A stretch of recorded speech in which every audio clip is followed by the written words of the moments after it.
Wow. Well, I'm very glad to see you too. So, yeah. So just have this nice towel here. It's very handy.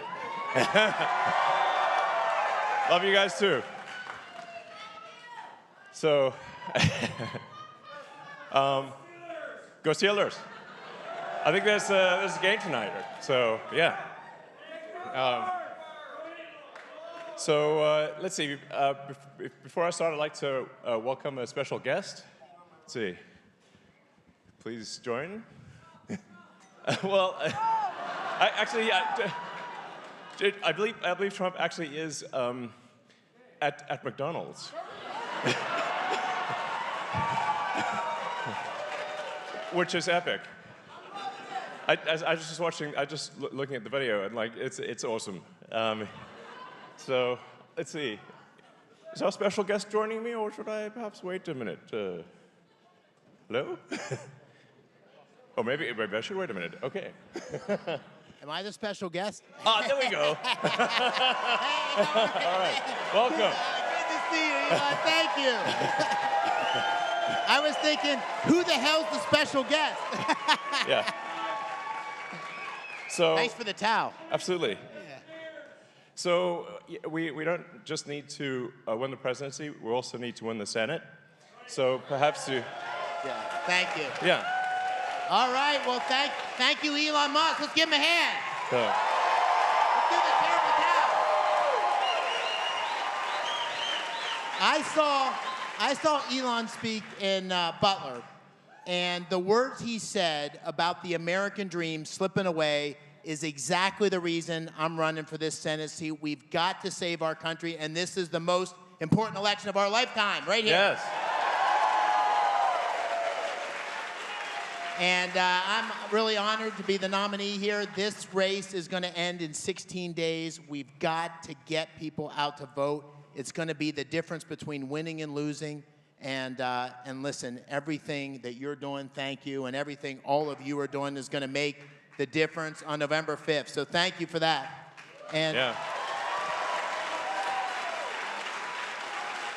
You know, this guy has lived the American dream. I've lived the American dream. I was born in Washington County. I grew up in, my dad was from Indiana County. My mom was from Punxsutawney, and I like to say that because Punxsutawney Bob is my opponent who only comes out every 6 years. He comes out of his hole for a few months, right? And I went to West, I played football, wrestled, grew up working on a family farm, wrestled at West Point. Went to the 82nd Airborne Division. I know we got some 82nd guys here. Combat tour in Iraq. And then came back to Pittsburgh and helped run a great company and create hundreds of jobs. So I've lived the American dream. My wife is an immigrant from Cairo, Egypt. Came to America, Dina Powell. So we both... And we want to make sure that we got 6 kids. That's not as many as him, but we got a lot of kids, right? Congratulations. Congratulations. That's a lot. We want to make sure the American dream's available for our kids, make sure that freedom, the First Amendment, the Second Amendment are protected, our Constitution's protected, and save the America we all love for our kids. And this guy's leading the charge. Thank you, sir. I appreciate it. Thank you. Yeah. Thank you.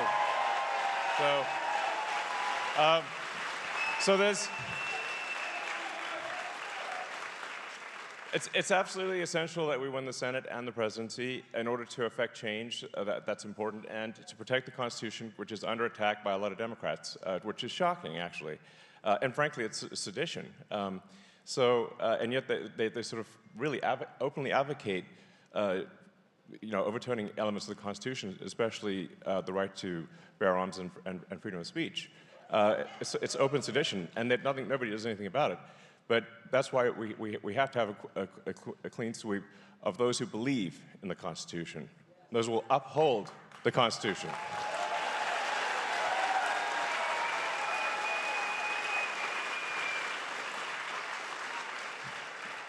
And I was just looking at the data, and just in the greater Pittsburgh area, there are about 60,000 registered Republicans who have requested an absentee ballot and have not yet mailed it in. So please definitely talk to friends, family, acquaintances, everyone you meet, and just get them to mail it in or put it in a Dropbox, and you can even hand it in person. So you can actually go in person tomorrow and hand in your ballot. So you can be super sure it gets there immediately. So if people don't want to mail it today or use a Dropbox, they can literally hand it in person tomorrow. Yeah, that's what I did. Great. Awesome. So, yeah, it would be a real tragedy if the ballots that people have are not actually submitted. Come on. Let's go. So, yeah. 60,000 unsubmitted people who've received the ballot, registered Republicans received the ballot, have not handed it in. Come on, guys. Do it. Anyway, yeah. So. We got to do it. Yes. Get people to vote. Okay.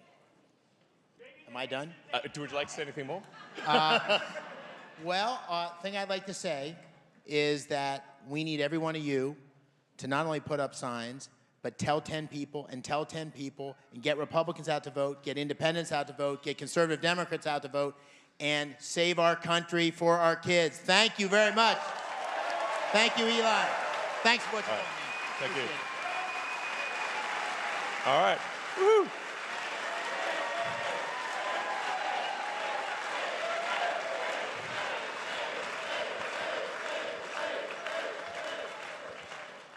So, and then the next thing we'd like to do is to announce today's winner of the $1 million prize.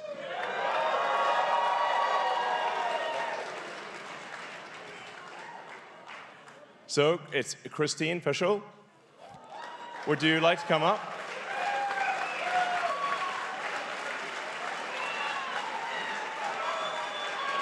Oh, up there? Okay.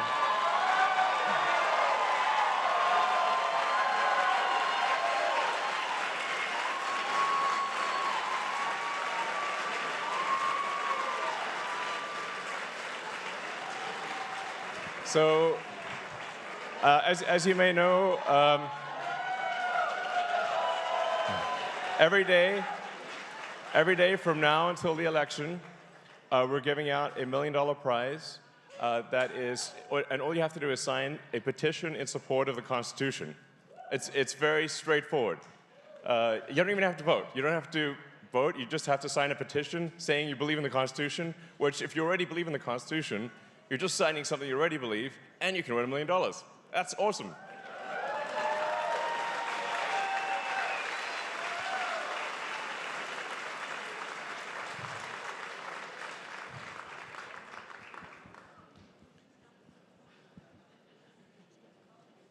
I guess this seat was kind of far away from the stage. So.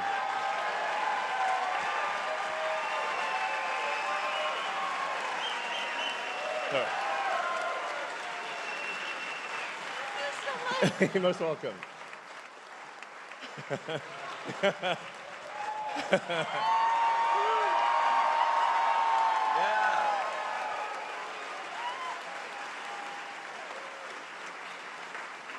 So, congratulations. Thank you so much. Oh my gosh. Is there anything you want to say? Well, thank you so much for, I truly believe everything you're doing. Yeah. Truly, you don't need to be doing it. I know a lot of us feel the same way. Your wealth and responsibility you are using to save speech, and we just all appreciate it. We really do. So thank you so much. Thank you.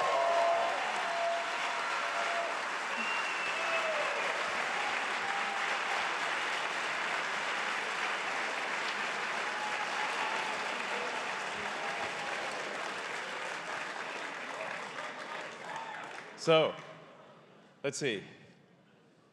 Good times. I always get fired up with the incredible energy from you, and you know, yeah, yeah.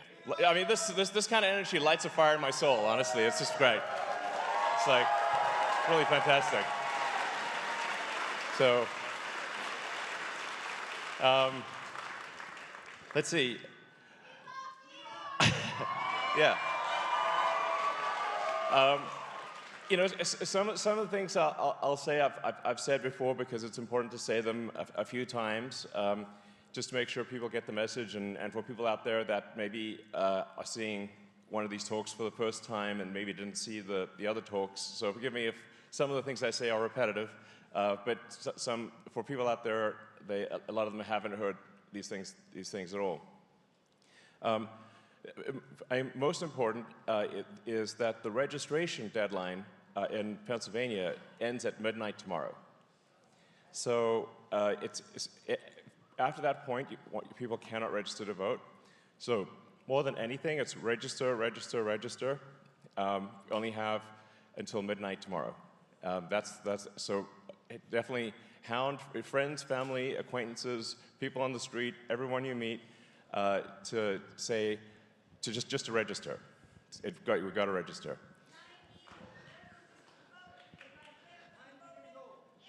Wow, 90. Amazing. Congratulations.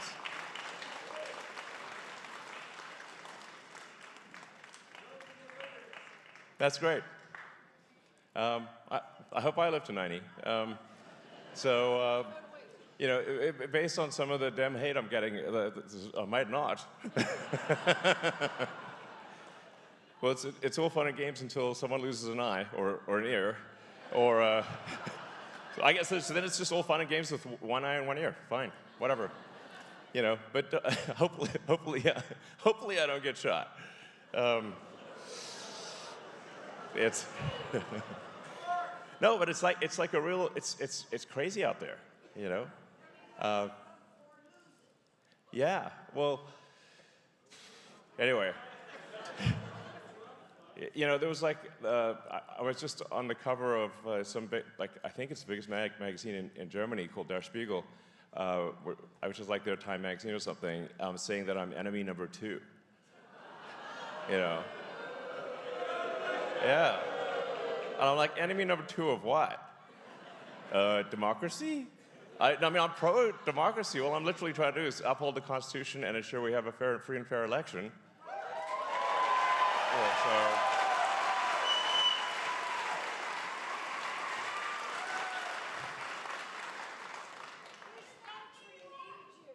Yeah, I know. You know, I'm definitely upgrading my security. You know, it's like. So, guess I better cancel that open car parade. Just kidding.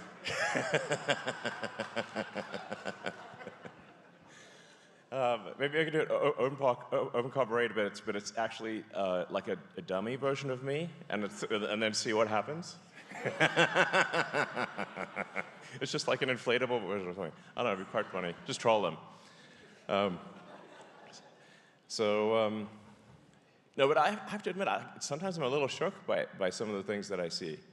You know, like the level of vitriolic hatred on the left, which is supposed to be tolerant. They claim they're tolerant, and yet they're incredibly intolerant, and spewing hate. And you know, whereas on the right, I see people sort of tend to regard people on the left as, well, misguided, but you know, you don't hate them. They're just mistaken. They're misguided. But the amount of hate coming from the left is like, wow, next level.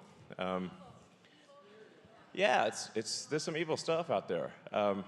So, you know, I think we should embrace a diversity of views, and we should have reasonable arguments, and we should have debates, and they should be.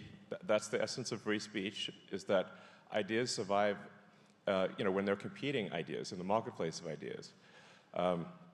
You know, if somebody says something that's incorrect, then that can be corrected. That's what happens on the X platform. People will say something, then others will add context to it, or they will correct it, or there'll be a community note. And this applies equally to the left and right. You know, there's no thumb on the scale like there used to be. And it's, you know, there's no voice on the left that's been silenced, unlike in the past where many voices on the right were silenced. But they just don't seem to like the idea that people on the right can say what they want to say within the bounds of the law. which is startling. I mean, the reason for this petition in support of the Constitution is because the Constitution really is under attack.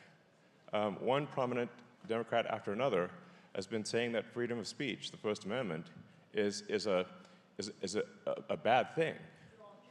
Yeah, John Kerry literally said that. Tim Walz. And Tim Walz. Yeah, and Hillary. Yeah, exactly. It's like a long list.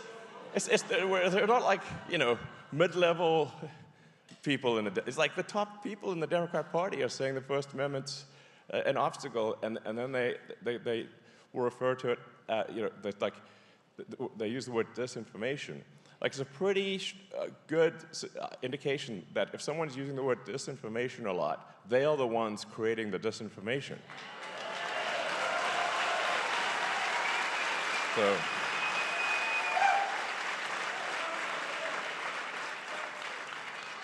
and you know who you know, if you're trying to figure out, well, like, who are the good guys, who are the bad guys, the people who are trying to suppress freedom of speech, they are the bad guys, you know? So, but it's actually astonishing that we're even in this position in 2024 in America. It's hard to even believe that this is real, you know? And some of the crazy stuff that I see happening, like California passing a law making it illegal to require voter ID in any election in the state. Like not even like for like a city council. And a friend of mine went to vote in Palo Alto in California because he was like, is this real or not? And he like tried to show his ID, and it was like presenting a cross to a vampire. Like, they're like, no, put the ID away. You know, like they literally they weren't allowed to look at his ID even if he wanted to show it to them. That is the extent of the madness. This is a real thing in California right now. And if the Dems win nationally, they'll do it nationwide. Obviously, that's what's going to happen. And there will be no democracy. That's why I think this is the most important election of our lifetime. President Trump is the only one who can save democracy.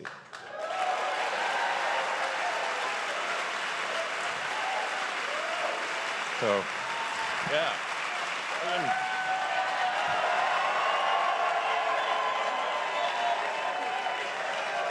Yeah. Fight, fight, fight, fight, fight, fight, fight, fight, fight, fight, fight, fight. I mean, yeah.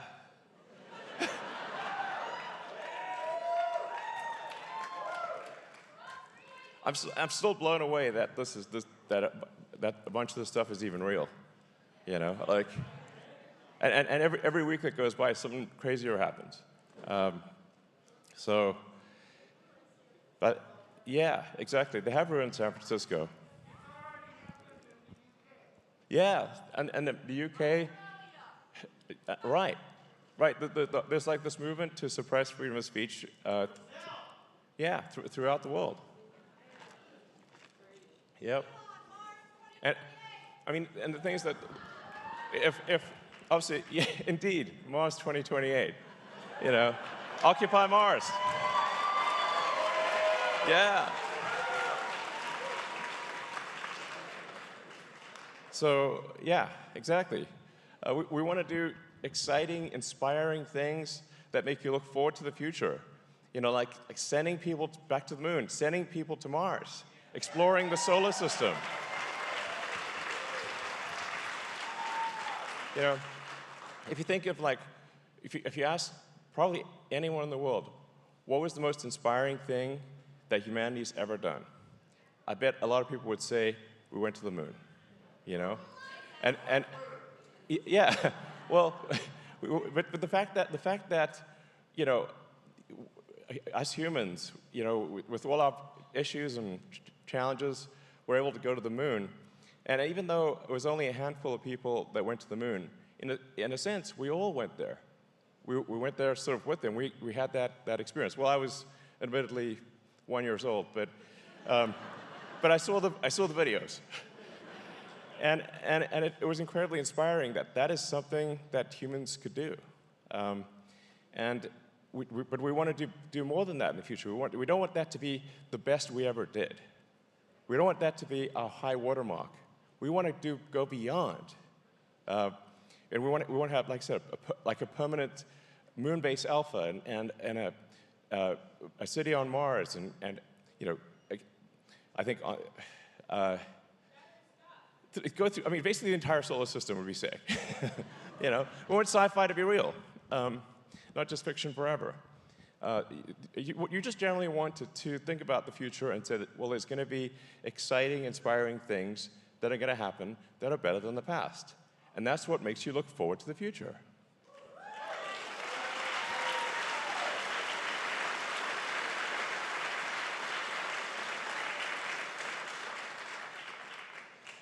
So, you know, just, you know, to sort of reiterate some of the key principles of what, you know, a Trump, I mean, obviously I think you guys know, but for people out there who may be listening, and especially for independent sort of swing voters who are maybe deciding which way to go, you know, I think with the Trump presidency, we're going to get secure borders, we're going to get safe cities, we're going to get sensible spending, we're going to get deregulation, so we have sensible regulation, and we can unlock the power of the giant that is America.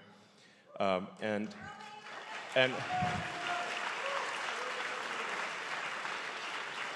we're going to uphold the Constitution.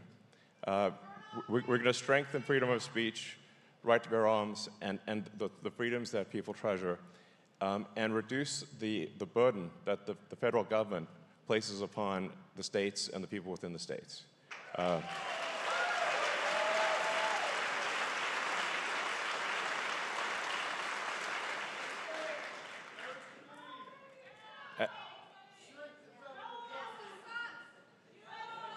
Go, go, go.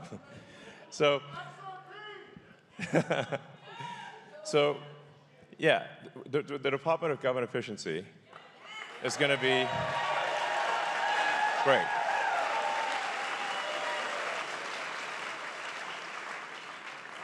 You know, what that's going to do is really just take a look at all the federal expenditures and say if something is not, if you're not getting great value for money for your hard-earned tax dollars, cancel it.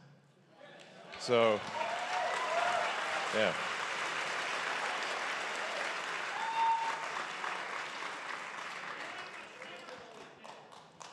And I would regard this as, I would like to say it's a hard job, but actually it's not because there's so much waste. So I actually think this is a fairly easy job, although it will get a lot of opposition naturally from the entrenched interests that get the money and do nothing, you know, nothing good with it. They'll be grumpy about it. But the American people will be very happy that their tax dollars are being spent in a much more sensible way.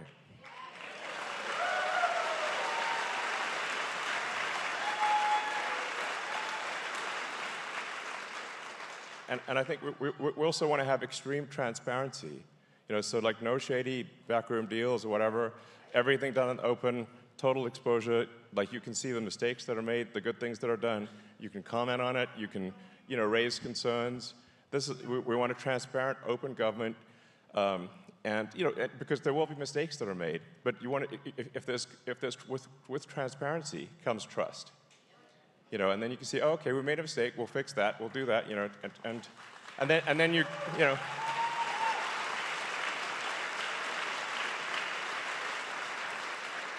And that's the best way to restore trust in government. Not that you should trust government, you shouldn't trust government, but it'll be, you can trust it slightly more if there's at least transparency.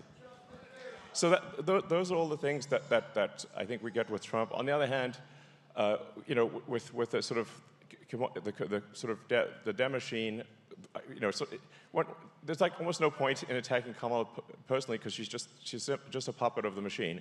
But if the dem machine takes over and has another 4 years, we'll obviously see wide open borders. We'll see our cities get less safe. We'll see extreme spending and inflation. We'll see the freedom of speech get taken away or severely undermined. We'll see the Second Amendment, right to bear arms, severely undermined. They've said they're going to do this. This is not like a secret agenda. This is what they say in public. So, you know, just believe them when they say it. And I think, well, yeah. So, and I think there's another significant danger, which I think which you consider is that there's a massive increase in the number of illegals that are being put in swing states. If you look at the actual numbers, look at the government data. So this is government data reported from a Democratic administration, and you see triple-digit increases over the past 3 years in the number of illegals in swing states. Now, the goal will then be to, over the next 4 years, to legalize all of those illegals. And when you have elections that are sometimes decided by 10 or 20,000 votes, and then you sort of put 200,000 illegals and legalize them in that same swing state, now you've got a 200,000 vote advantage. And every swing state will be blue, and America will be a one-party state forever, just like California. And that would be a nightmare. Democracy, gone. That's what I think will happen with the Kamala presidency. Mark my words. And this is why people wonder why am I politically active? Because I'm a technologist. I build rockets and cars and stuff. So what am I doing in politics? It's not. I don't want to be in politics. I want to be clear. That is not my preference. I just like building stuff. I like building products that people love, and I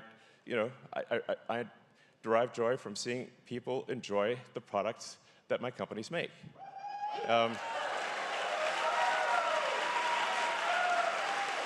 So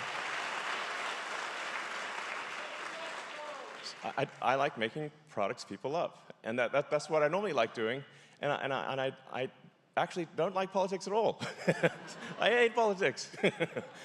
but the stakes are so high here that I have had no choice but to take a stand. So it's not something I want to do, and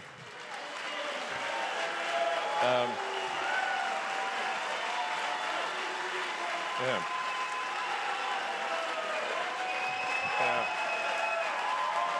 Yeah.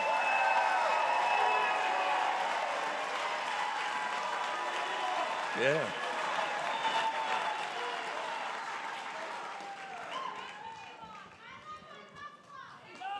Thank you. Yeah, sweet. Yeah, anyway, so dramatically increasing my risk of being assassinated and engaging in politics are not what I want to do. I do not have a death wish. But the stakes are so high that I feel I have no choice but to do it, and that's the reason. So.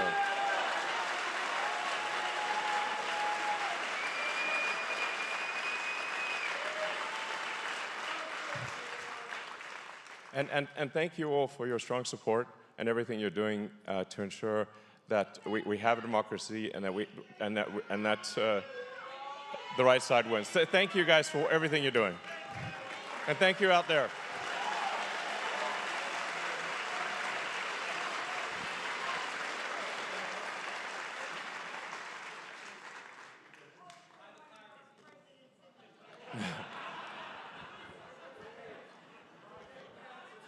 So, yeah, I mean, to everyone out there, because I think there's millions of people that will watch this this town hall and this talk and the questions that Q&A that we'll do. Please, if you're in Pennsylvania, sorry for it to be repetitive, but you've got less than 36 hours to register. Please make sure you register. Make sure everyone you know is registered to vote. And please make sure everyone you know has voted. that if they've received an absentee ballot, that they actually vote. And I really actually advise people to vote early. So vote immediately. And you can go in and it's kind of an odd nomenclature because it says absentee ballot, but you can actually take your absentee ballot and hand it in person. So then you're like, okay, then you know it got there. You're literally handing it to the person. You can, I guess probably take a picture of it or something. But that's incredibly important. And I think like a lot of the challenge we face is I guess one of perhaps maybe not among obviously this audience, but some people we have an issue of apathy where maybe they think their vote doesn't count or they don't think it's serious enough, and so for whatever reason they have not registered to vote and they have not voted. So it's just really important to go out there and explain the importance of this election and how democracy is on the line. And this, I think, this might be the very last election that's a real election. And it's the most important election in your lifetime. And if there's any election where you ever vote, it should be this one.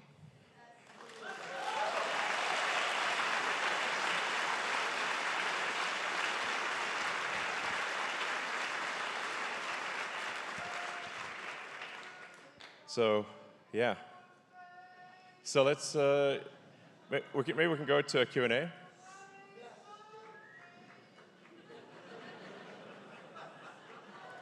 So we can start Q&A if anyone would like.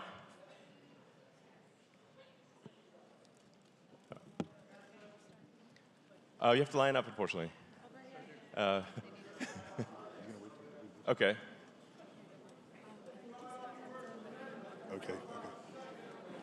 Yeah, First and Second Amendment. That's what our petition is about. Because the reason, like, if we lose the Second Amendment, there won't be a First Amendment. The Second Amendment is there to make sure the First Amendment stays strong. Sir?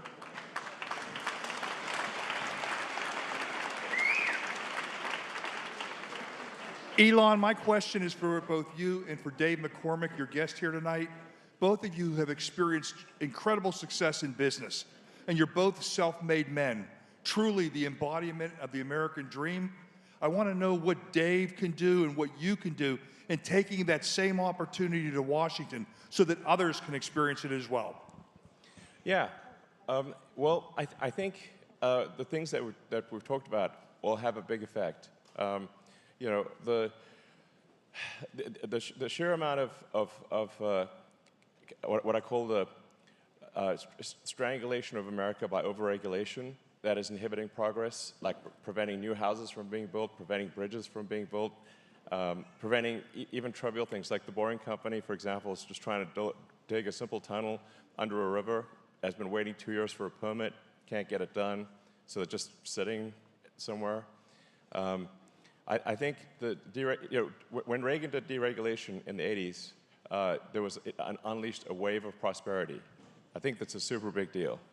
The other thing that's very important that I haven't touched upon is that we need to make sure that America that you get ahead purely as a function of of your talent and hard work, nothing else. So, there's like racism, sexism in any form is bad. Doesn't matter who it's directed towards. And we want to have the land of opportunity. It means that you're as good as how hard you work and how talented you are and what contribution you make. And that should be that should only be the only thing that matters about getting ahead.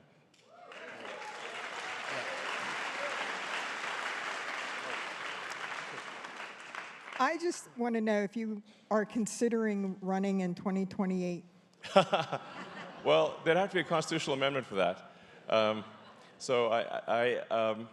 My grandfather was American, actually, but I was born, oddly enough, in Africa, which is a strange spawn point. But it's like, so I cannot be president.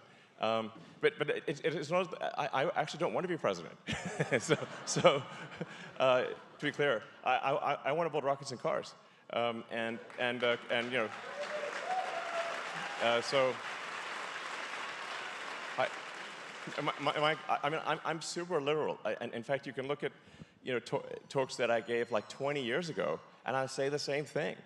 You know, so it's like, it's not like I'm, you know, I'm just, you know, I believe we want to be a space-faring civilization and out there among the stars, and we need to, you know, have great rocket technology for that.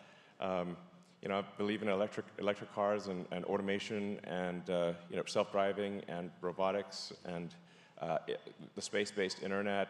So I just love creating technologies that people find useful, and that's what I want to do with my time.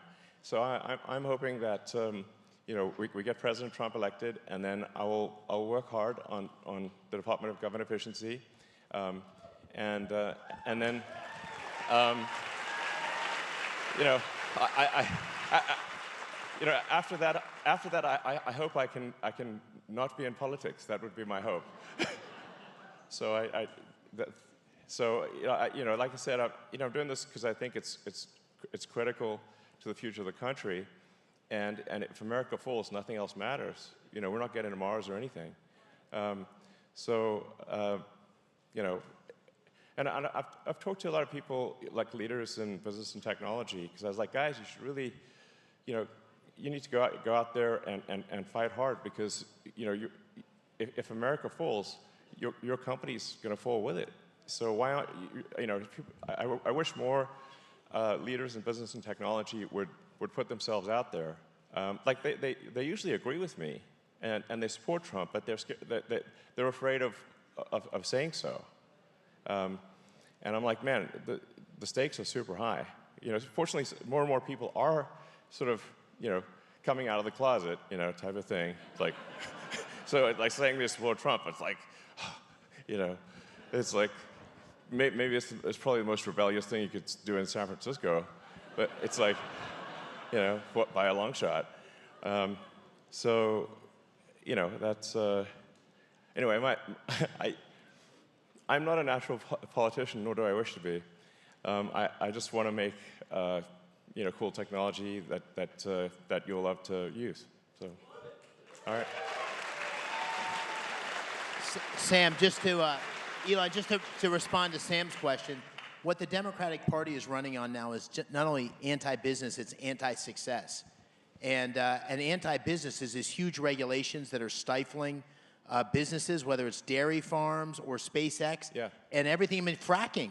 I mean, you don't have to ban fracking to ban fracking. You just have red tape and bureaucracy and all sorts of stipulations that make it impossible to succeed. And on the personal success side, we need to give every single kid the opportunity with great schools to be everything they can be. Our school system needs to be totally renovated to give everybody an opportunity. Not everybody needs to go to college. They just have to have the skills to have a great career in the American dream.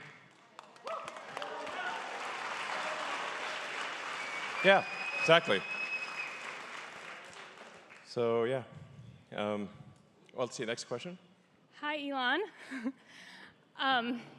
Like Donald Trump, and like yourself, I think, I am the survivor of an assassination attempt. Well, nobody's gotten close enough to shoot a bullet yet. Okay. Well, like Donald Trump then. There's a couple of people that have tried to get close, but they were arrested before they got close. Good. Yeah. That's good. But in my case, my parents hired a hitman, otherwise known as an abortionist doctor, to try to kill me when I was in the womb. Wow. But he was terrible at his job, and I survived, and I'm here. Wow.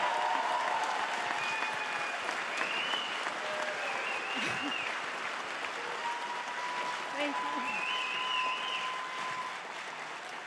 Well, I'm glad you're here. Thank you. But, so needless to say, I'm very pro-life. Yes. But even without that, I would be pro-life, not even based on religious reasons, but just the moral and rational, logical reasons. And I know that you're a rational person and you are pro-humanity. Yes. And I love humanity. I do. I'm just wondering if you would ever consider publicly supporting the pro-life movement. Yeah, I mean, so obviously this is a contentious topic, if there ever was one. It is perhaps the most contentious topic.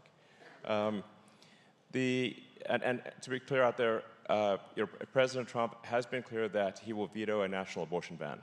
He has said that because the Democrats have said that he will apply a national abortion ban, and that is causing a lot of sort of independent voters to actually not vote for Trump because they think that he will implement a national abortion ban. He has been very clear that he thinks it's a states' rights issue, and he will veto a national abortion ban.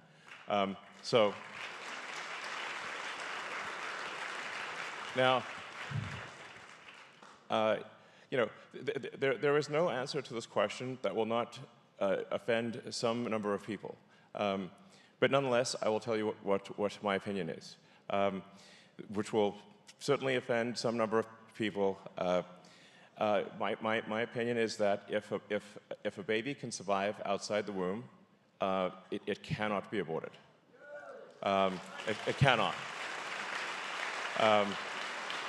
So if a baby can survive outside the womb, if it is far enough in gestation to survive outside the womb, at that point it is not abortion, it is murder. So obviously. Now, part of the challenge here is that the education system has terrified girls and women and relentlessly pushed the idea that getting pregnant is the end of your life. Like your career is dead, you're be ostracized from society, and so when you instill terror in young girls that getting pregnant is the worst thing that could happen, they obviously, they believe that if they're just kids, and so that when that is a deep-seated belief that they've been hit with in the educational system for a long time, then the idea that they will not be able to get an abortion even in extreme circumstances is obviously a terrifying situation. And they will not vote for any candidate who might, essentially, who would stop them from getting an abortion even in extreme circumstances. So this is the issue that we face. It's this relentless, push in education, terrifying girls and women that if they get pregnant, their life's over. And the reality is, there's nothing greater than having a kid. And so,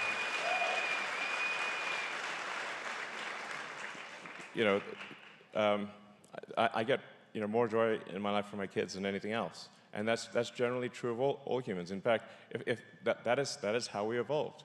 It is a very natural thing that you will love your children. So in fact, having a child will make you happier than anything else in your life ever.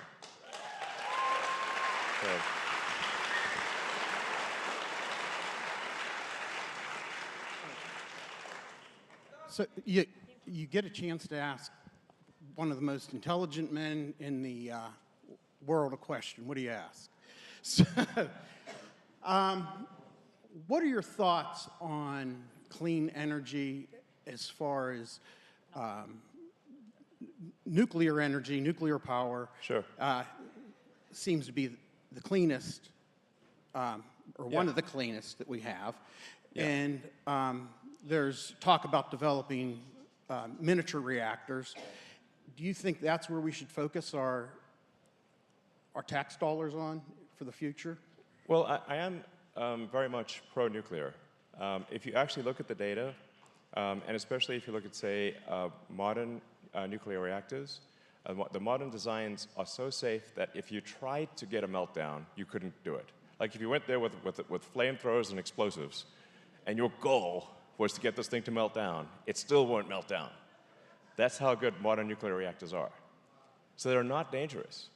And they're a great source of energy, and I think we should do a lot more nuclear power. I think it's a smart move.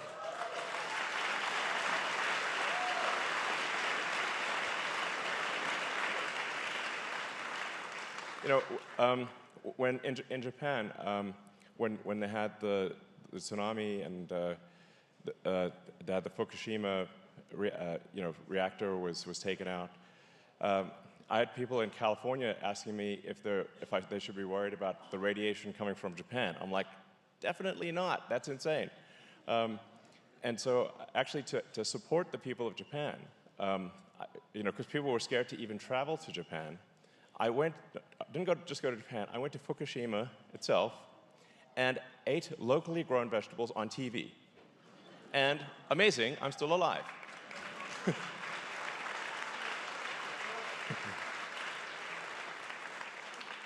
Wow, can you believe it?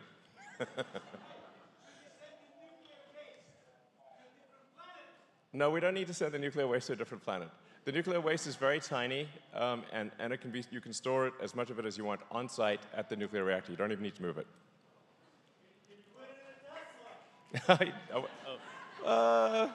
You'll tell me when? Not yet. So, anyway, I just said we should be less scared of nuclear stuff, and it doesn't take long to just. I mean, if you just read like even Wikipedia level stuff, it's going to make it clear that it's not as scary. It's not a scary thing. Now, if to sort of maybe sort of wax scientific philosophically, the real massive energy source in our solar system overwhelmingly is the sun. So the sun converts roughly 4.5 million tons of mass to energy every second, and it's very reliable and requires no maintenance and no servicing. It's pretty great. No service for like all that energy. So long term, by far, the most amount of energy we'll get is from the sun. The solar energy exceeds all other energy by a factor of 1 trillion. Like literally, not an exaggeration. So, yeah.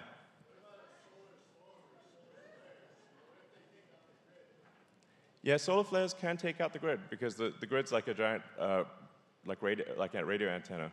So solar flares can take out the grid. Yeah. I don't know if we have a plan. I suspect we do not have a plan. So. Tesla megapacks can help buffer the grid and add resilience to the grid. So, and they've done that in many parts of the world, including in the U.S. So, let's see. So, yeah.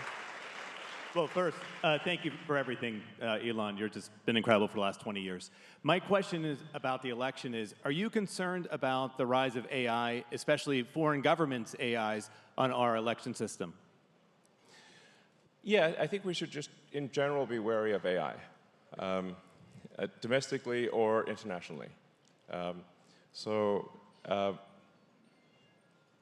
I mean, I think that, I think like most likely, I think it's 80% likely that AI makes the future great, and 20% that it makes the future really bad. So we want to maximize the probability of it being good. And I think we should be on the lookout for any manipulation domestically or internationally through the use of AI. It's going to happen. Hi, Elon. 23-year-old native Pittsburgher here. Very appreciative of the love you've shown us during this extremely important time in the election. Thank you so much. My question today, Elon, is I know you're familiar with Pittsburgh because of the work we've done over at CMU in the machine learning, machine discovery field. Yeah. And my question today is... Carnegie Mellon is an awesome university, actually. One of my sons is headed to CMU next year. Great, great. Yeah. My question today, Elon, is in regards to the rumored government efficiency role that you and Trump have spoke about. How can you use this role to work AI in the right direction for all people? not just people like myself who work in the field, but for everyone. I think for young voters like myself, it's something that concerns us as we look forward. So how, as you get more entrenched in public policy, can you help us there? Well, I'll answer that, but I would actually like to hear what do you think I should do? My I mean, thoughts. I'd like to hear. Like, you know, Absolutely. I'm looking for feedback here. Is what I'm saying. Yeah. Oh, congratulations! Awesome. Awesome. Yeah, great score. My thoughts are that So it's probably the best robotics college in the world. So it's a shaky road forward, and I agree with you. I think 20% could be bad, and 20% could be phenomenal. And I think for Pittsburgh, I speak for Pittsburgh here. It is a city that is moving away from steel and into technology. And with people like yourself, if we can improve that sector here, I think we can improve life here for everyone.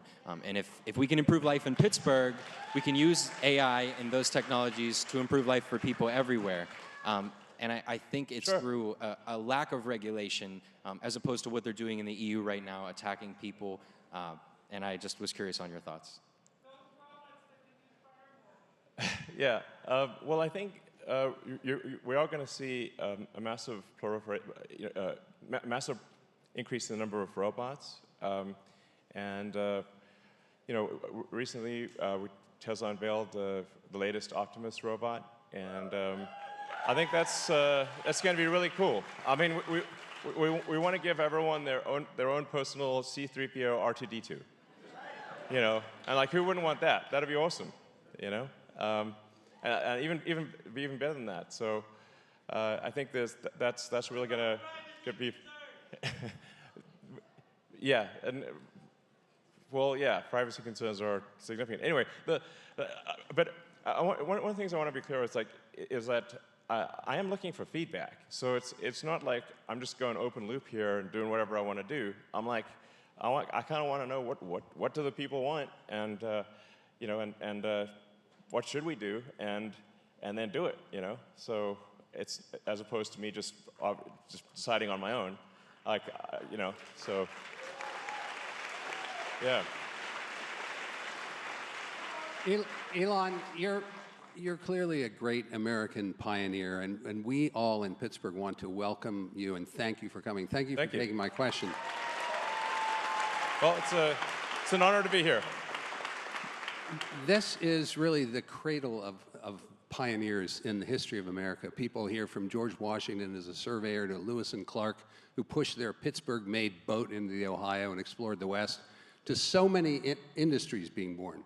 Radio, the movies, the first refinery for oil, the Pittsburgh coal seams, the biggest in the world, the nuclear energy you mentioned, Westinghouse and Tesla creating alternating current out at Rockwell Park, the philanthropic industry. Pittsburgh outproduced Germany and Japan in steel together during World War II. Yeah. A group of us are starting a movement here, we're calling it Pittsburgh Tomorrow, in which we're trying to rekindle that pioneering spirit. Clearly, your son is and all. You mentioned you might want to invest. We believe that not only can we turn around the malaise in America and help make Pittsburgh resurgent, but also by making this a place where people can conceive of a new reality and make it happen, that can provide the same kind of example that you're striving for. So I just want to thank you for being here, and we want to welcome and invite you to invest in our city as we make it the best place to live in the world. Sounds good. Well, I mean, given that my son will be attending college here next year, I'm going to be in Pittsburgh a lot, so. Yeah. Woo! Yeah.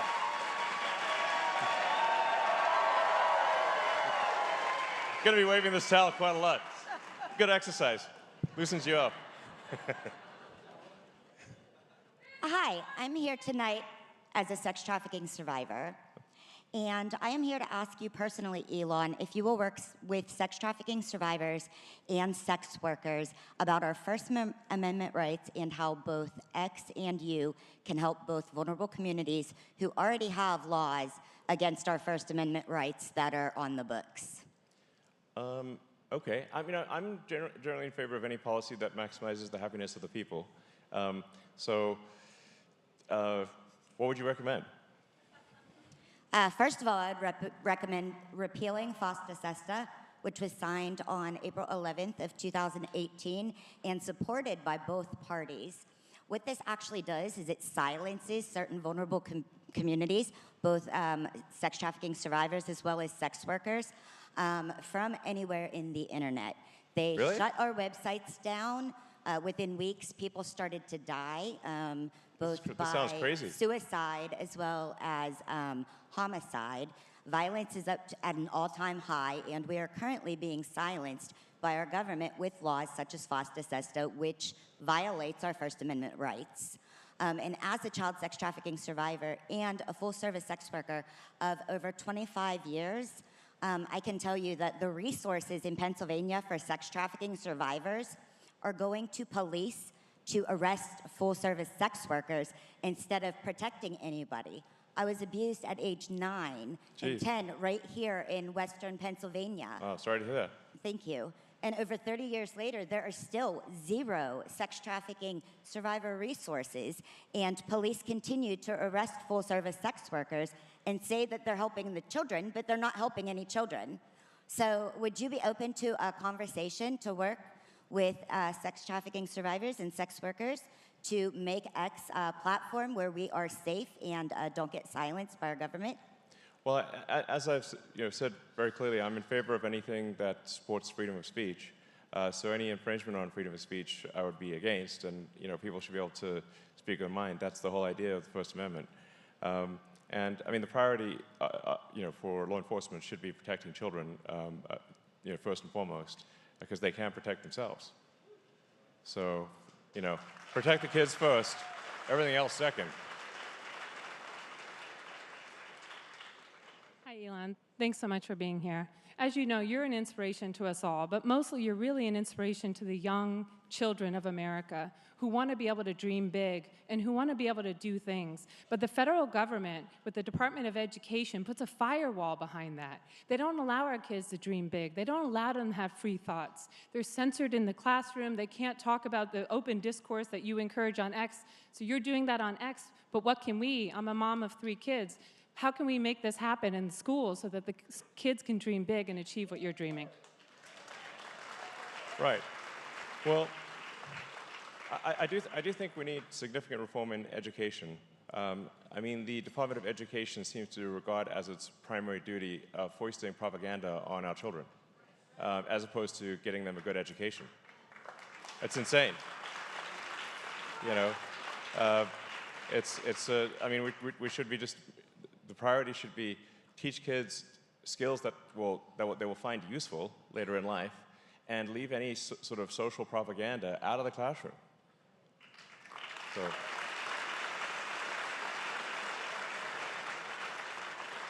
Okay, I got a foreign policy type question for you. So in Israel, they have free healthcare, they have free college. We don't have it in this country yet. Every year we send them $3.8 billion. Last year, in addition to the $3.8 billion, we sent them another $14.3 billion. So why should we as taxpayers keep funding that lifestyle in Israel? And second question real quick, we also have our politicians bought and paid for by AIPAC because AIPAC sends back the money we send them into the tune of $100 million. How can you fix that for us? Well, I think we need to take a look at all federal expenditures and say, all federal expenditures and say, is this really benefiting the American people or is it not? And if it is, well, are we spending it wisely? Usually the answer is no. So then we should spend less money and spend it efficiently. But there's got to be a clear benefit to the American people or we shouldn't be spending money. So.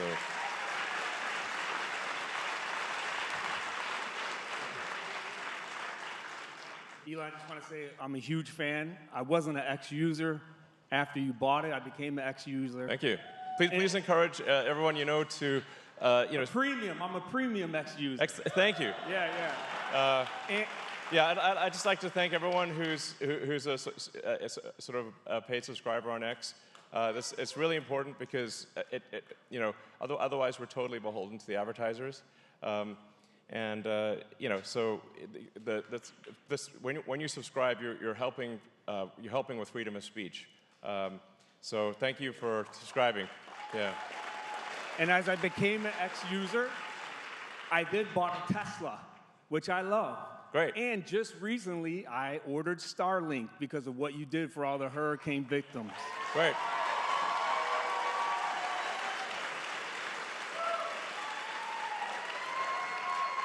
Elon, my son and I are huge fans, so my son is in the line over there. He literally, every single word you speak, he takes to heart. He got married at age 17. Wow. And he has 2 children, and his goal is to have more children than you, Elon. That is a great goal. Awesome. Honestly, like the birth rate issue is a massive problem. Yeah. So I mean, that is great. Like, we need people. Yes. It's like, if you don't make new humans, there's no humanity. It's like, they don't come from nowhere. Yeah, you gotta make them, and it's really hard to make kids. Yes. It takes a long time for them to grow up, and there's a lot of diapers involved. Awesome. But kids are the most wonderful thing that you'll ever have in your life, and you know, I would say start early. So I'm glad to hear your son's doing that. So we will keep supporting Elon. The quote that comes to me thinking of you is, the only thing necessary for triumph of evil is for good men to do nothing. Right. And what you've done the last 2 years is stood up and spoke, and now evil is getting tamped down, and we appreciate your courageous leadership in doing Thank you. Thank you, sir.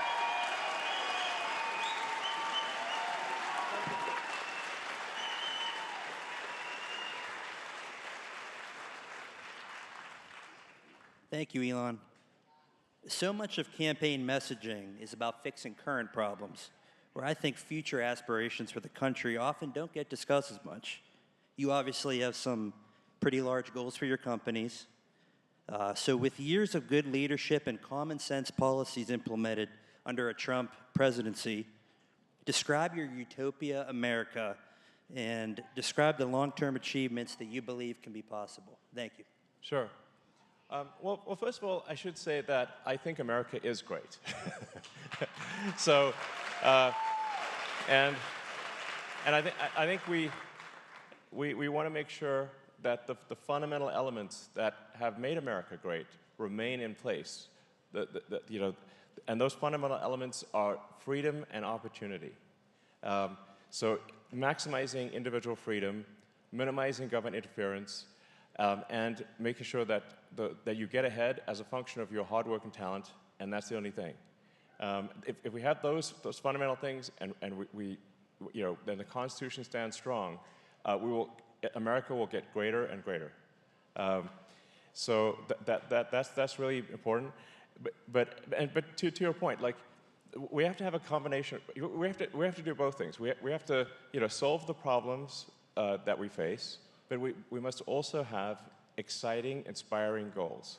Because life can't just be about solving one miserable problem after another. I mean, that's like, it's hard to get fired up about, okay, we've got another problem to solve. There's got to be things that you're excited about in the future, that move your heart. You know, you're like, wow, I can't wait to see that happen, you know?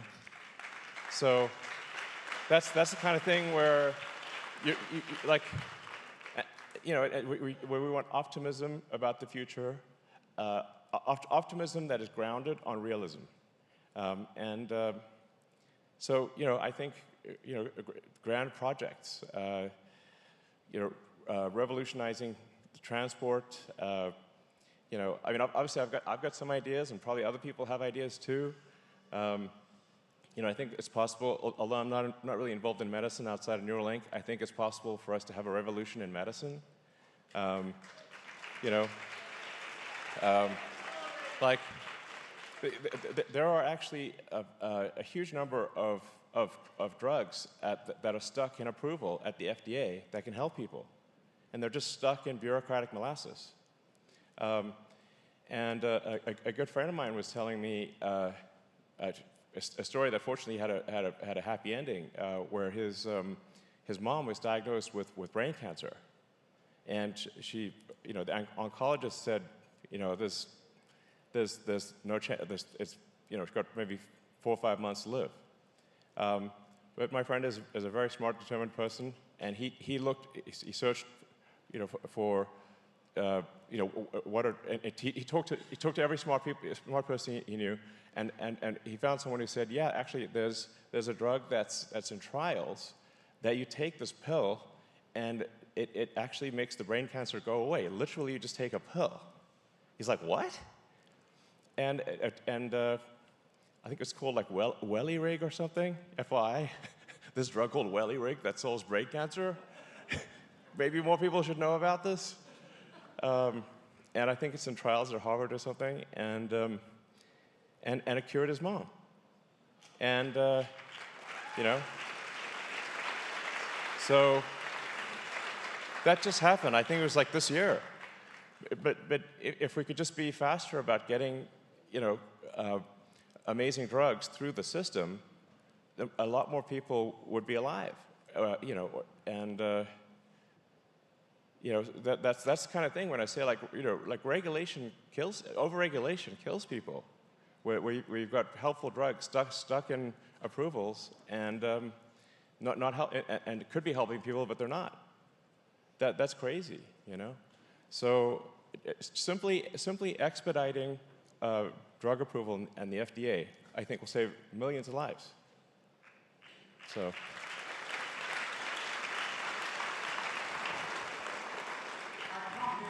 From Charleroi, Pennsylvania, the home of Pyrex. Pyrex is synonymous to quality. Corning Glass created Pyrex. Pyrex is in almost every kitchen in the world because the people love it. The product they love. And along with Pyrex, Corning created Gorilla Glass that's in almost every phone in this facility today. Sure. They built that on quality and excellence over centuries. Okay. You have created multiple companies on quality and excellence in just the last few decades. The key to that is you have it, and what is that? Can we bring that key to Washington? And one follow-up is our competition bought Pyrex, and they want to rip away the quality, and when the FTC proves antitrust, will you be our white knight? Well, I mean, to the degree that I'm influential in government, I will do my best to ensure that actions are taken that maximize the benefit to the American people. So I think probably yes. And look, I don't know how, at the end of the day, how much influence I'll have. But I'll do my best to be as helpful as possible. So. Hi, Elon. I just want to say thank you, like everybody else has too.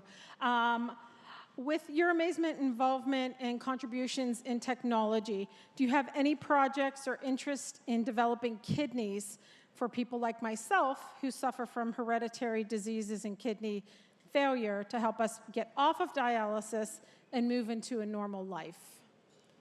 Well, I do not have any kidney programs myself, but there might be some companies out there that do.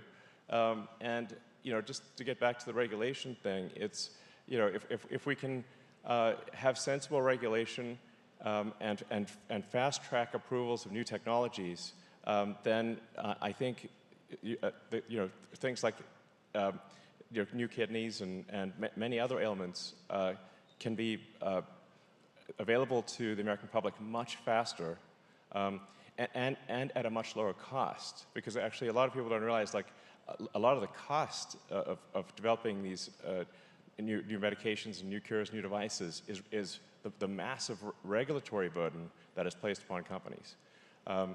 So I think we ought to expedite approvals for new drugs, new devices, and new medical technology things. And then as long as companies very clearly describe the benefits and the risks, it should be up to the individual as to whether they want to use it.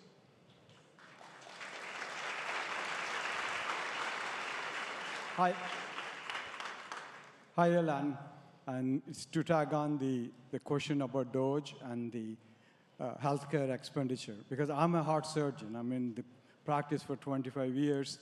So I've seen so many inefficiencies. Yes, absolutely. When I talk to doctors, they tell me everyone, they're mired in bureaucracy and administrative stuff, and then they get sued, sued to bankruptcy sometimes, and it's just crazy. That's right. $4.8 trillion we spend, and still very inefficient and highly costly.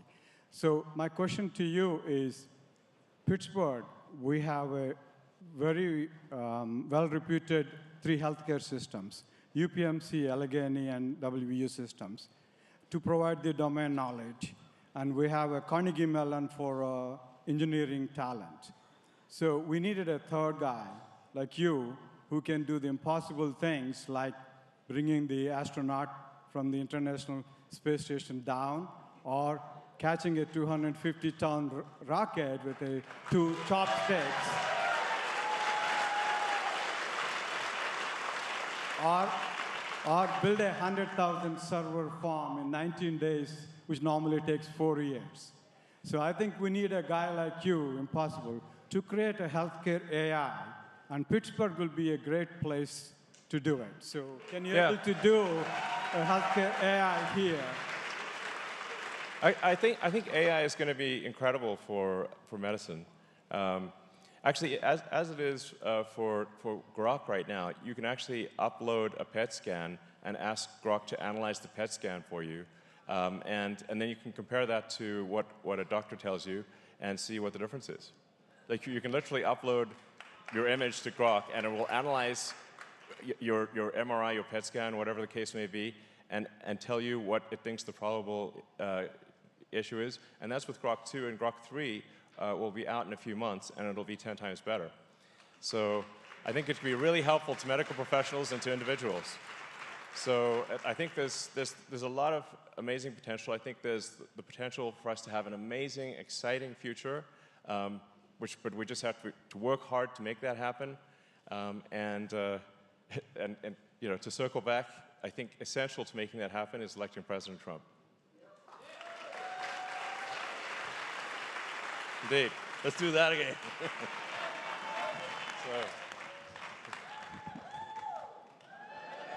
Yeah. I mean,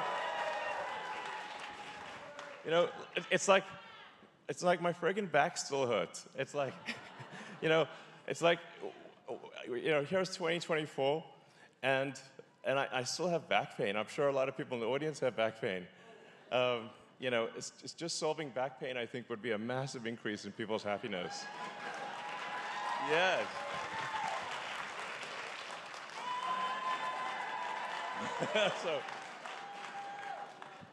Well, God bless you, Elon. God bless you for what you are doing for our country.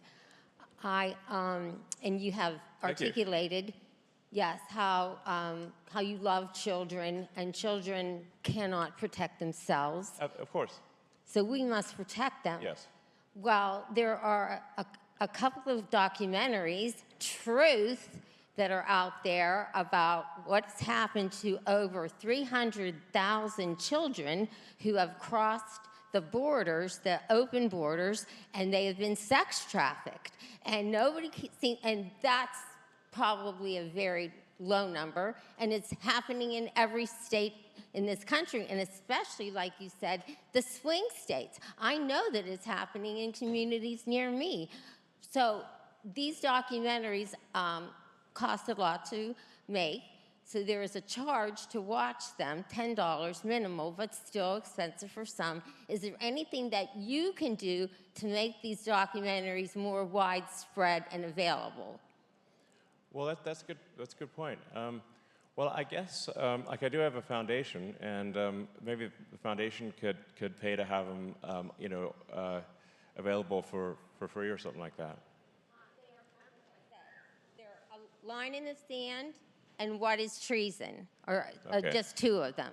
So All right. if you could look into that, that would be amazing for those children and their families. All right, I'll look into it. Thank you.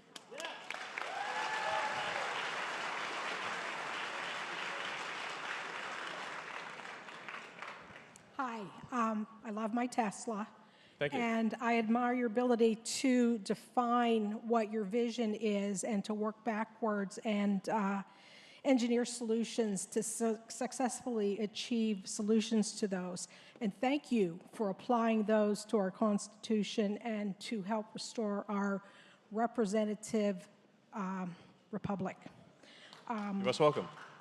My concern is the puppet masters that are Indeed. behind the scenes. And they, I call them global cabal dictatorship because they're connected and they have no intention of giving up that power. Yeah. They dogged Trump in his first term, and I anticipate them doing the same in the next. When he's elected, how can you help Trump remove their power and damper their influence this time around?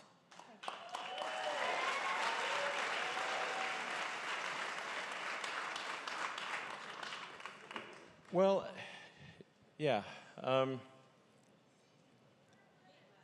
No, I do want to be clear that, like, in my opinion, we should not do the bad things that they are doing, you know?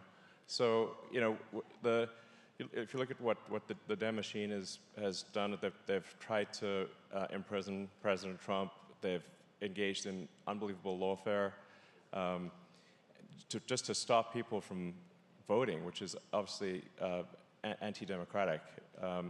But I think the right thing to do is not to do what they've done, but rather to reinforce the strength of the legal system and for there to be some kind of punishment for engaging in lawfare.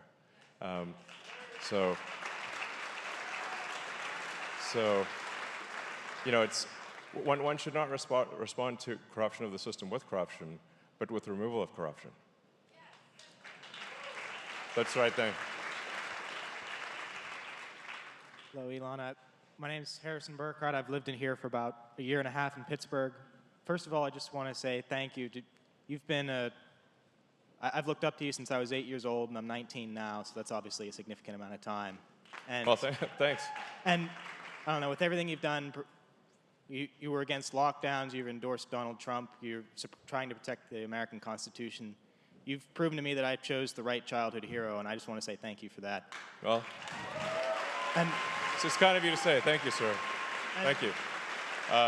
So my question for you, you've talked a lot about how you want to minimize government intervention and all that.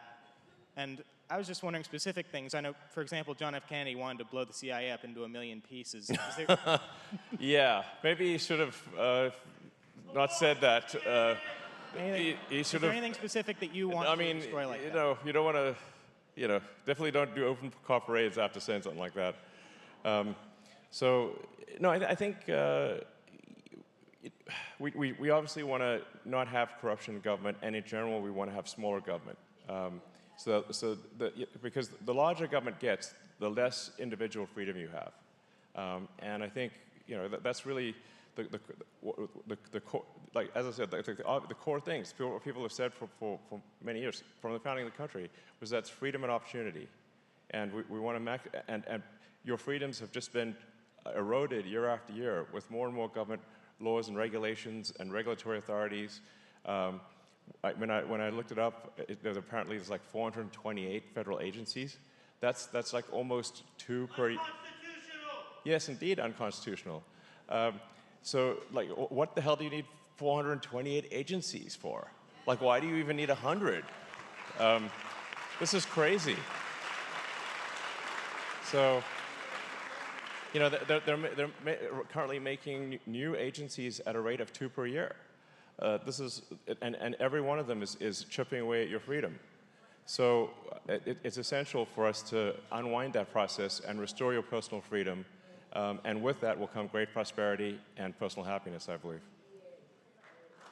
Yeah, go ahead. Sure.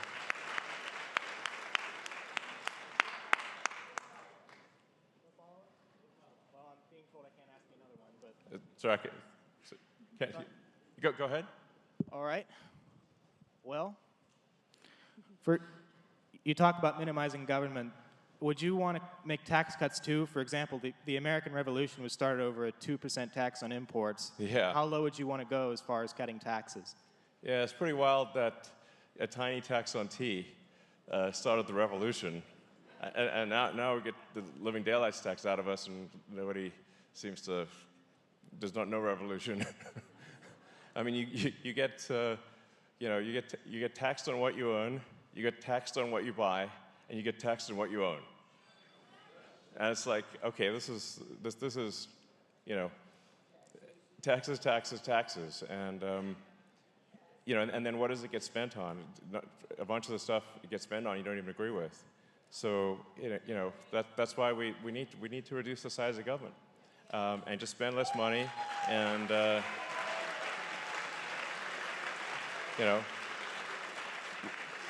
let the people keep a lot more of their hard-earned money. Yeah. So. Hi, Elon. My name is Denise, and I run Pennsylvania Women for Trump. We're Pennsylvania's largest grassroots group, and the best day of my life is when you bought Twitter. It was so freaking awesome. Thank you. Woo! And I do have a point to make. I do want to come work for you, and I know your best friends here, and I gave them all my information. But anyway, I would like to know if you have a solution to big pharma. As a mom of 3 kids with autism, I would like to know, what are we going to do about these people poisoning our children? Yeah. Well, I think transparency and accountability are very important. So now, but in my opinion of big pharma is that there's good and bad. It's not all bad, obviously. There are many life-saving drugs that are developed by the big pharma companies and small pharma companies, but there are also mistakes that they make. And so we just need to make sure that the system is actually helping the pharma companies bring life-saving cures to market faster, but also that there should be some punishment if they do bad things, just like for any company. And that's, I think it's, those are just basic common sense rules. So. My name is Madison. I'm 22 years old, and I just started my first position in industrial controlled cybersecurity. So like everyone else, I want to say thank you for the inspiration you've been in technology. It's been nice to look at you and what you're doing and see kind of the issues and some of the possibilities in that realm. But for political questions, because I'm assuming that's more appropriate for the venue. And to be clear, the kind of questions that are the best questions to ask are what do you think people out there would like to know the answer to, or if there's a comment or a question that you think maybe millions of people would like to know, that's what we're optimizing for here. Yeah. Okay, so on that note, I kind of want to go back to the robotics and AI technology developments. I think that regulating the technology itself is a vain effort, and you've obviously worked in the development a lot. Can you speak to kind of what you've seen about human-centric development? Because I think that might be the only thing that's going to protect us from things getting out of hand. Yeah, I'm not sure I totally understand the question, but I do think that any given technology that's developed, the goal of it should be to help humanity and to bring joy to people and help people. So that's, and I do, to be clear, I do think there is a role for regulators. Just like there is a role for referees in a sports game. Like every sports game has referees. Tonight's Steelers game got referees, and it's a better game for having referees. But you don't want to have so many refs on the field, that the running back can't even get through them. It's like I can't catch the ball because I have this 20 referees in my way. That's the situation we have in industry today. Is far too many refs on the field. Sometimes more refs than players. And if you saw that in a sports game, you're like, this is crazy. But I'm not. I want to be clear. I'm not saying no regulation. I'm just saying sensible regulation. You want the right number of referees in the field, but not any more than that. So, yeah.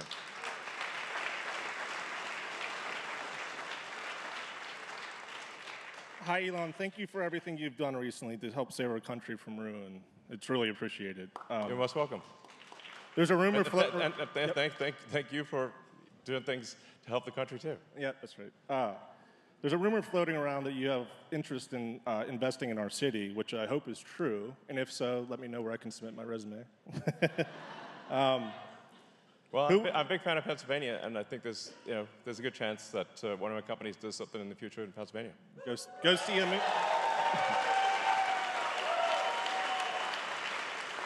Who we vote for in our office will ultimately shape the future of our country. If that statement is true, the most important members of our society that we can think about when voting in elections would be our children and our grandchildren.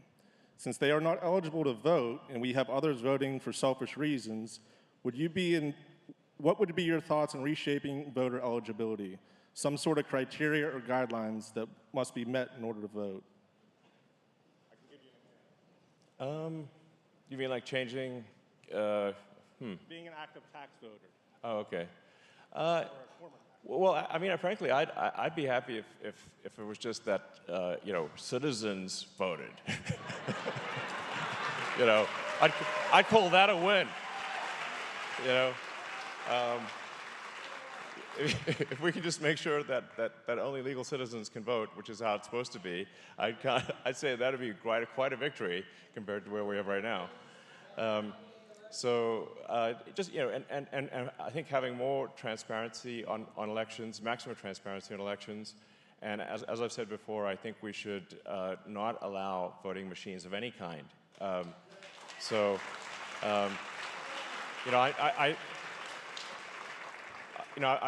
been programming computers since I was 9 years old, and I know how easy it is to get a line of software wrong or hack a computer.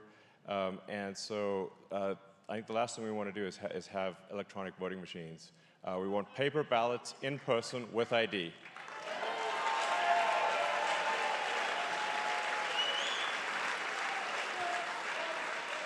And actually, it's sort of in terms of a real AI danger that hopefully is not there this year, but will certainly be a danger in the future, is that advanced AI will be super good at hacking computers. And so if you have voting machines that are connected to the internet and you've got super advanced AI that can potentially affect those machines, I think that's very dangerous. So we actually, so what I'm saying is that I'm normally someone who favors technology. I'm super, 21st century technology boy right here. And I'm saying no machines for voting. Yeah.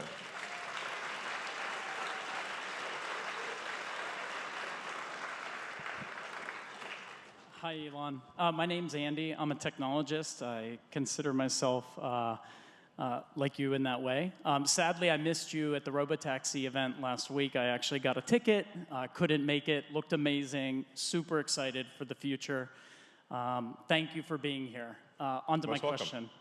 I was disappointed by the current administration's lack of inclusion of you and Tesla at the EV Summit. Yeah. Tesla is a truly great American company that should be cherished for its technology that's advanced humankind and provided a large number of American jobs. My question is, how can the Trump administration kindle the growth of the automotive, EV, and autonomous tech industries? Well, honestly, I go back to minimizing, government intervention. In general, I'm very much in favor of small government, and that there shouldn't be incentives, tax breaks, or for anything at all. That would be no incentive tax for anything at all. Whether it's that includes oil and gas, electric cars, nothing, no incentives for nothing. So so the tax code is like.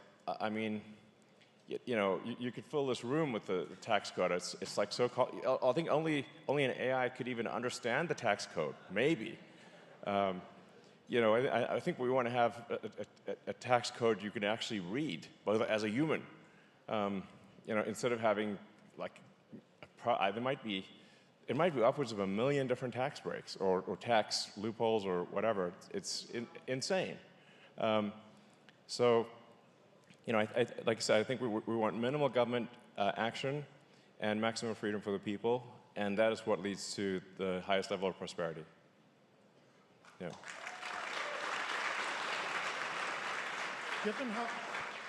Given how punitive the SEC has been towards crypto under this administration, do you envision the XRP ledger being incorporated into the financial institutions in the future?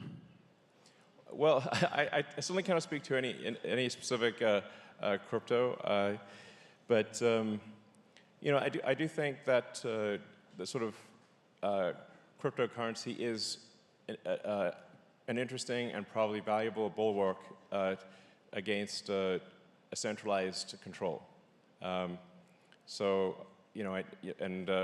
This is definitely not an endorsement or lack of endorsement for XRP, but I do think crypto, by its very nature, it helps with individual freedom.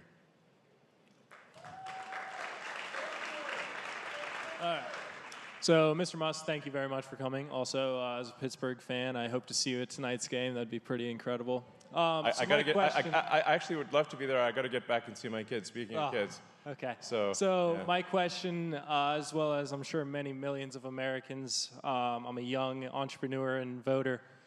We are spending so much money in a lot of useless ways, I feel, in the government spending. So a lot of that also is very irritating as a voter, is the money that we are spending overseas in not helping our own country, like in North Carolina and down south right now. I want to know, is it possible when you get in here into the government of efficiency, how are you going to help us with spending money efficiently and using our tax money well? Yeah, well, I think the step number one is spend a lot less of it.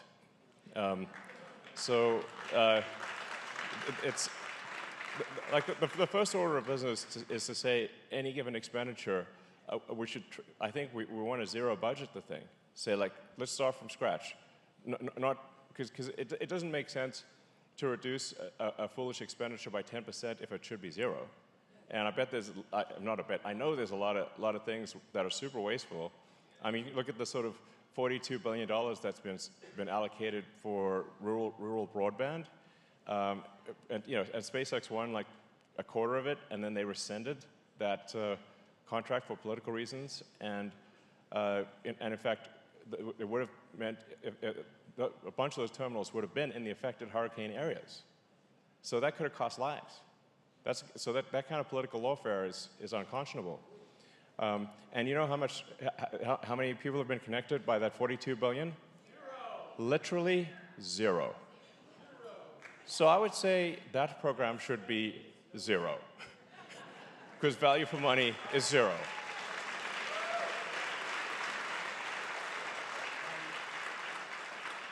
Hi, Elon. I'm 20 years old, and instead of going to college, I decided to start my own business.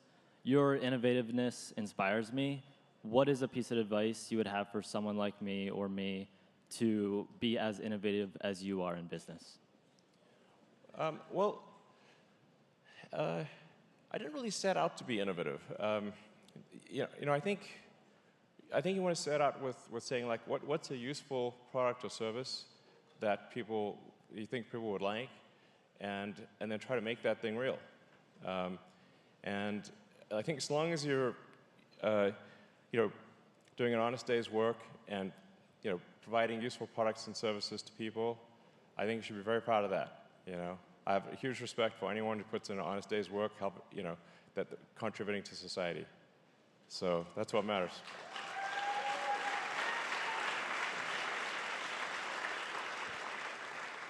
Good afternoon, Elon. As somebody who is directly involved in the pioneering of space travel, what is your perspective on the suppression of advanced technologies under UAP crash retrieval programs and other black projects such as Immaculate Constellation that have the potential to fundamentally change human society?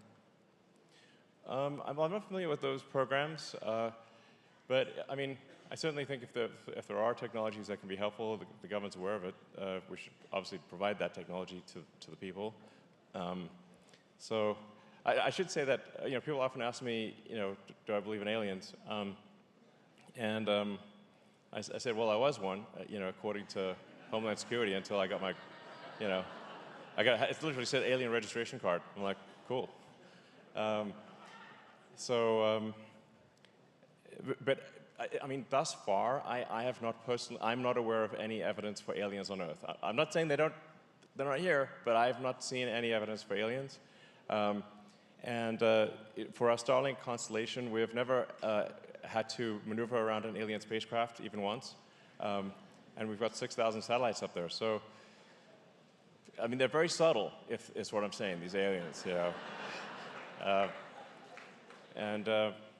But I think if there's if there's interesting stuff that the government's aware of that American people would find interesting or useful, we should obviously make that known. We should publish it. So, thank you. Hey, Elon. My name is Jordan Scott Gilbert, and I'm a Broadway producer and movie director who creates conservative content and Christian content for stage and film. As you know, a lot of conservatives and Christians have been blacklisted from Hollywood and Broadway. So my question to you is, would you consider creating an entertainment company to also save art as well as Western civilization? And what role do you think art plays in protecting freedom of speech and our constitutional freedoms? Yeah, I think, yeah. Well, I'm glad that you're making art that is on the right. I mean, it's because I think, we have to say, like, where do kids and adults, how do they get informed of what's going on? What moral underpinnings are conveyed in the art that is produced? And there should be more people that are making interesting art, whether it's plays, movies, books, that are on the right, because it's overwhelmingly on the left. So I'm glad you're doing this, and I hope more people do it.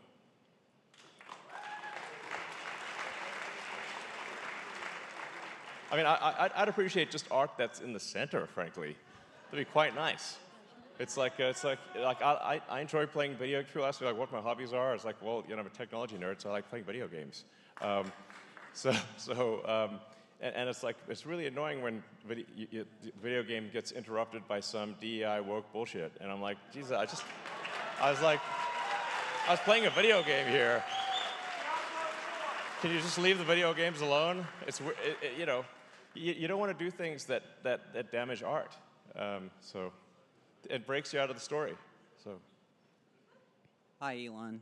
My name is Nolan Duncan, and it's my goal to one day make our region proud by being just as successful and driven as you. One thing we do share, though, is the love and pride of our country. Anyway, I'm a small business owner, a recently sworn-in firefighter, all while having a full-time job, which I may not have after today. Really? Why not? I'm late. I'm 30 minutes late. Oh, geez, okay. But I'm doing this because I love our country, and I love all of you who are fighting to make this country great again. So let's keep it up. Yes.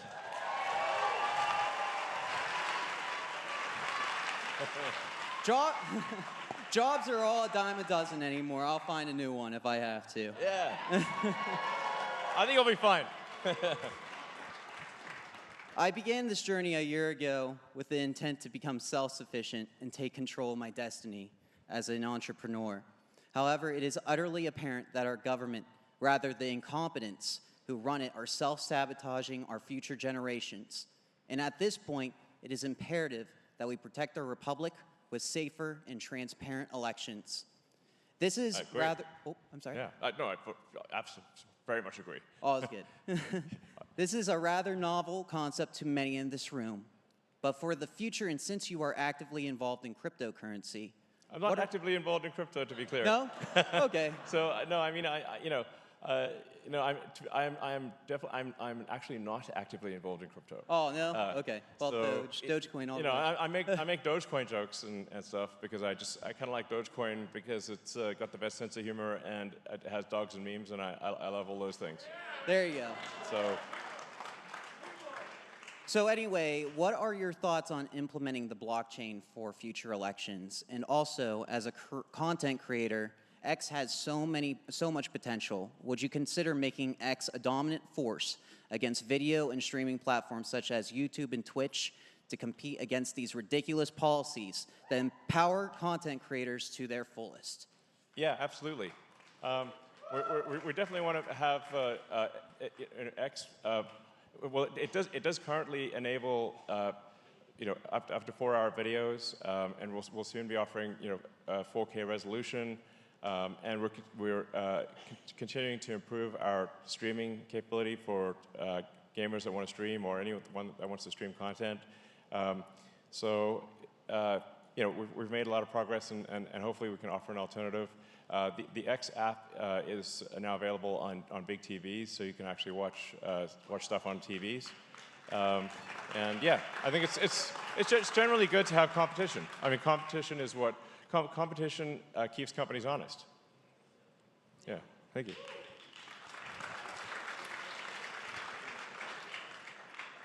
First off, I wanted to thank you for saving democracy and all your contributions to civilization.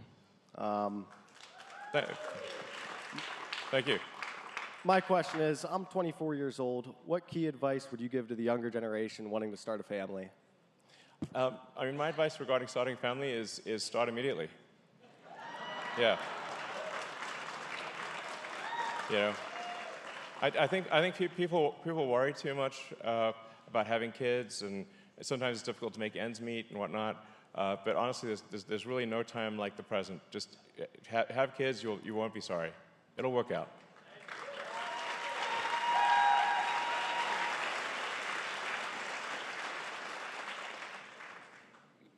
Hi, Elon. Thanks for being here today. With your Department of Efficiency, how far back do you think we're going to have to go in order to right the wrongs that are in this country? Well, I don't know. I mean, there's certainly a lot of work for a Department of Government Efficiency. And there will be immense opposition, obviously, to making the government more efficient from entrenched interests that currently benefit from sucking away vast amounts of taxpayer money. They will not like the fact that they're not getting it anymore. They will fight tooth and nail. So, but it's got to be done. And like I said, we're going to aim to reduce government spending, get government out of people's lives as much as possible, and restore freedom and liberty.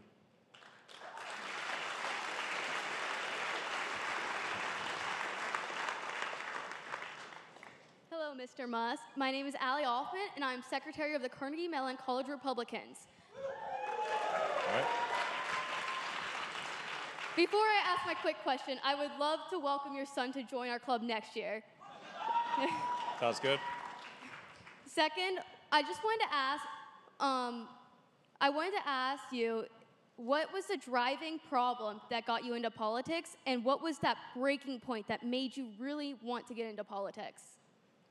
Yeah, well, as I said, I really would prefer not to be in politics at all.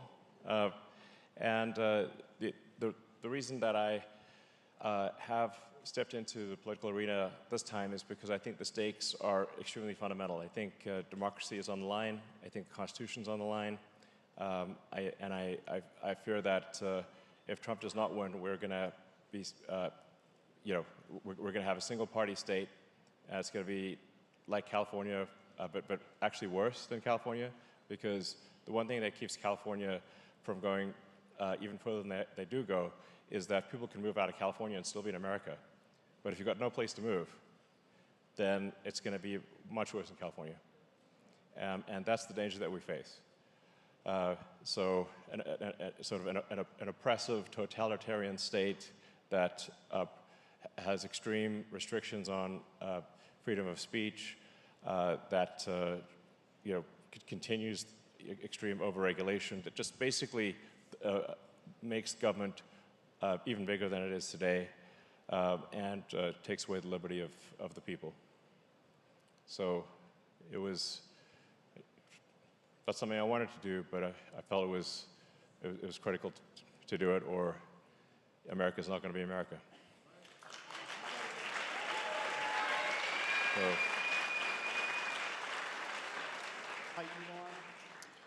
Over 100 years ago, Nikola Tesla dreamed of delivering free and unlimited energy, not just to the people of the United States, but to the people of the world. And he was up against a dirty machine, same machine that we're fighting today, same machine that's been suppressing, suiciding inventors for decades, as evidenced by Secrecy Invention Act of 1951. We need somebody that has the wallet to not care what people think and not be bullied around while having the guts to give the finger to the adversaries.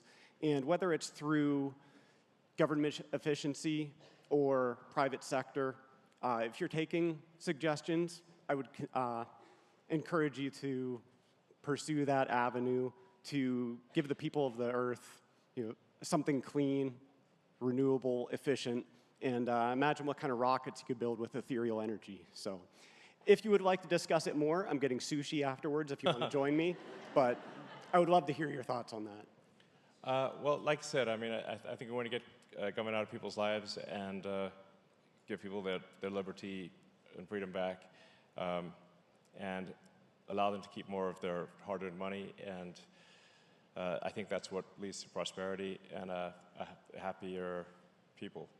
So that's what we're going to aim for. So I'll just take a couple more questions and call it a day. Hi, Elon. I'm Edwin.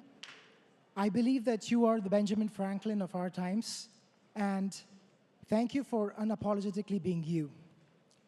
My question is, on several occasions in your life, you have bet the farm on highly ambitious and almost improbable goals, in spite of well-intentioned advices from friends, family, and even your idols like Neil Armstrong saying, don't do it, Elon. Yeah. Most people would break under that kind of pressure.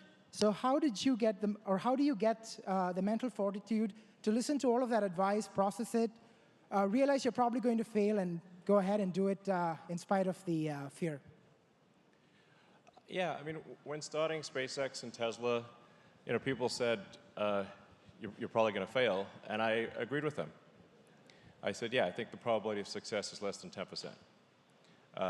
But I felt if we didn't try to do something radical in space and with electric cars, then nothing was happening. Like the existing big companies were not innovating. Like the cost of access to space was actually increasing every year in the U.S., not decreasing. And there was no, it was basically, we're doing less and less every year in space exploration, not more. And so I was like, well, even if it's like a 1% chance of SpaceX succeeding, that's still better than nothing. So, I was like, the people tell me this joke so many times, like, what's the best way to make a small fortune in the space industry is to start with a large one. And I was like, so then when people would tell me that joke, I would say, well, I was trying to figure out how to make a large fortune into a small one. And like, how do you know? Yeah, exactly. So, so it wasn't with the expectation of success that we started SpaceX and Tesla. It was with the expectation of failure. But we felt it was important enough, nonetheless, to give it our best shot. And we just barely made it. SpaceX, the first 3 flights didn't succeed. The 4th one did. And if that 4th one had failed, I was out of money and the company would not exist. So.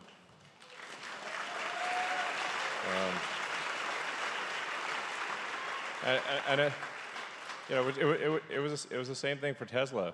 Same thing for Tesla. 2008 was a really tough year because that's when we had the 3rd rocket failure, and the auto industry was busy going bankrupt. GM and Chrysler went bankrupt in early 2009, and they're busy going bankrupt in late 2008. And in the case of Tesla, we closed the financing round of Tesla, and I gave all the money that I had left, and we closed that financing round in the last hour of the last day that it was possible. It was around 5 p.m. Christmas Eve 2008, and if that round had not closed in that call, Tesla would have bounced payroll 2 days after Christmas. So.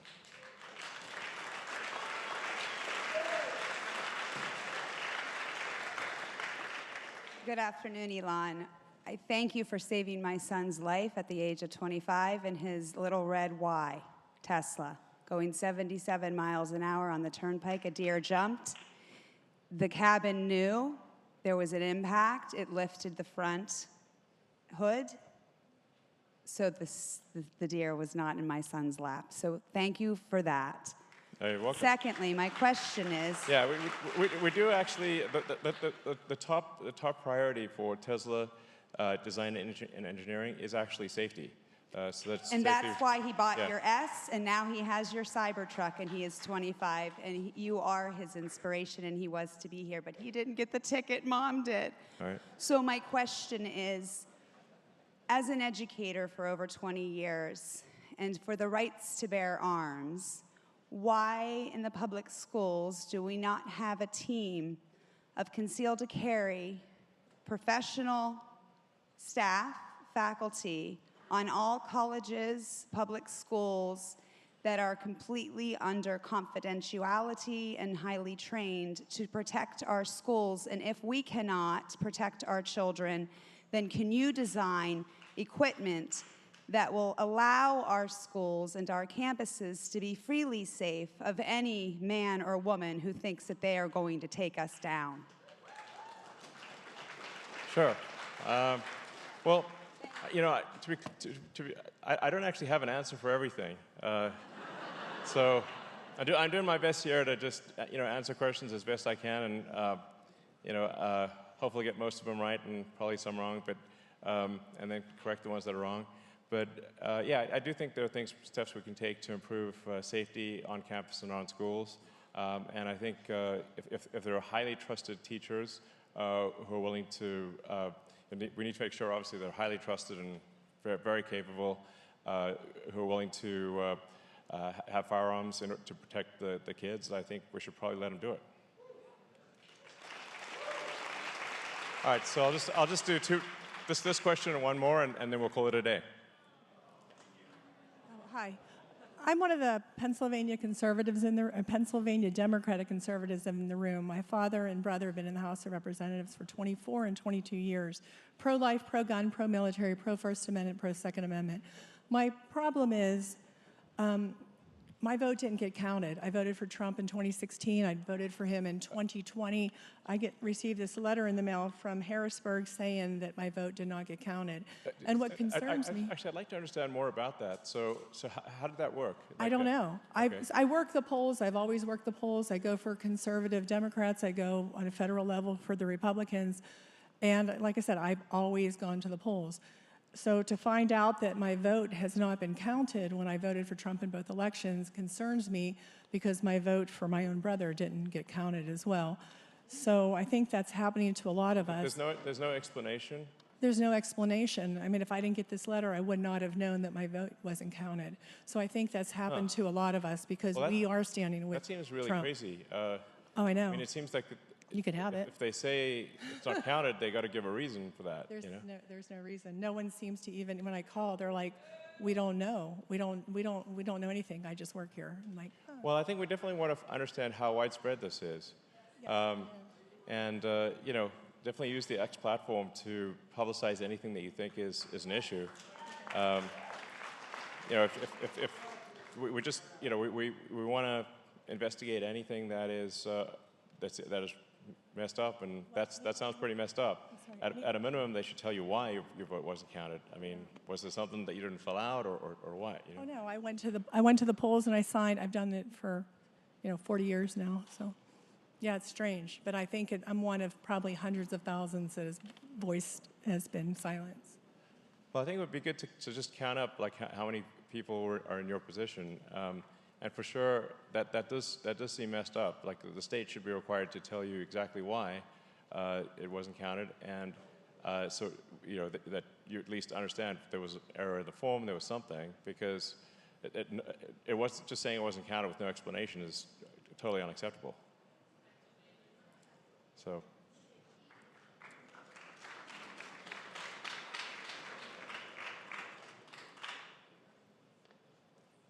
How you doing, Elon? Good, how's it going? My name's Logic. I'm a creative professional out of Pittsburgh.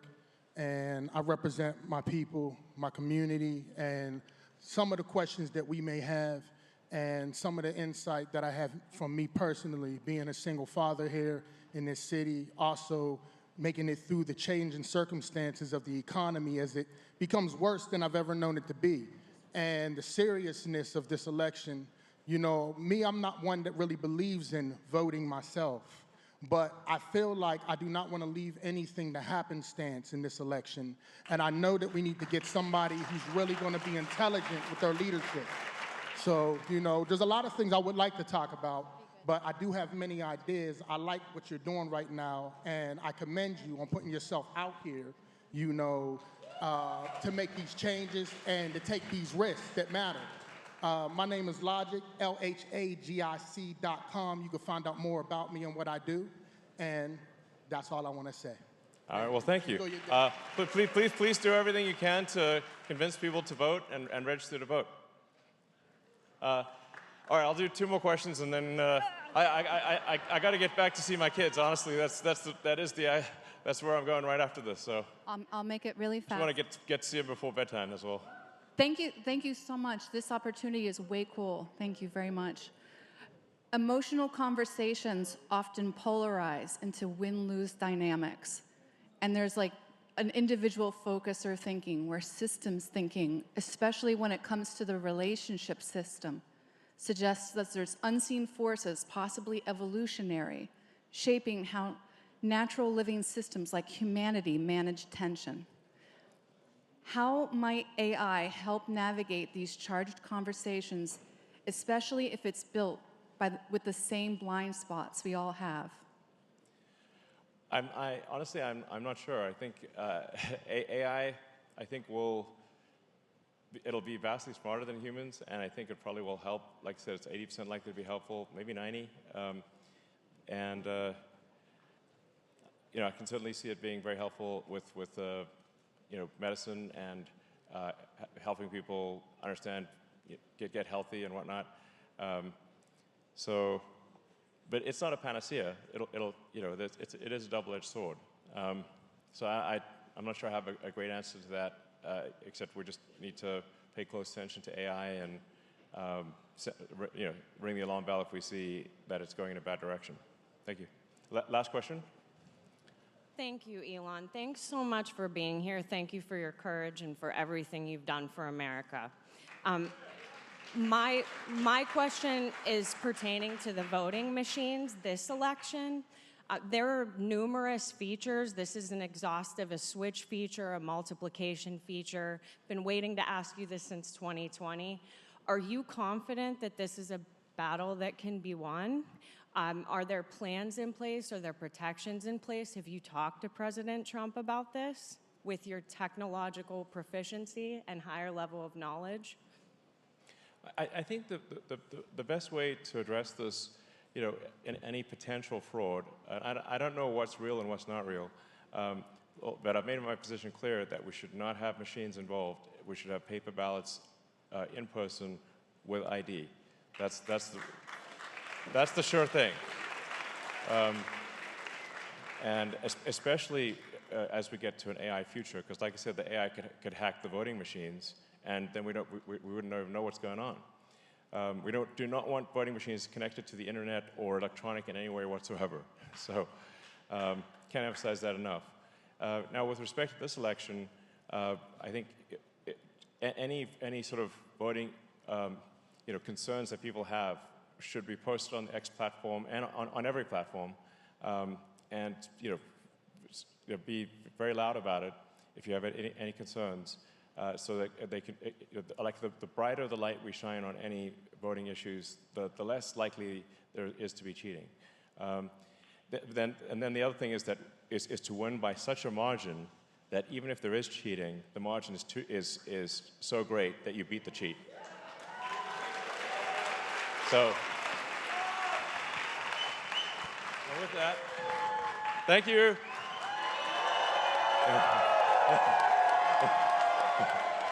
All right. Thank you, everyone. It's been an honor speaking to you, and I enjoyed the questions. And let's just go ultra hardcore. Remember, only have until tomorrow night to get people registered. So please think you've got one goal. Get people registered by midnight tomorrow. Thank you.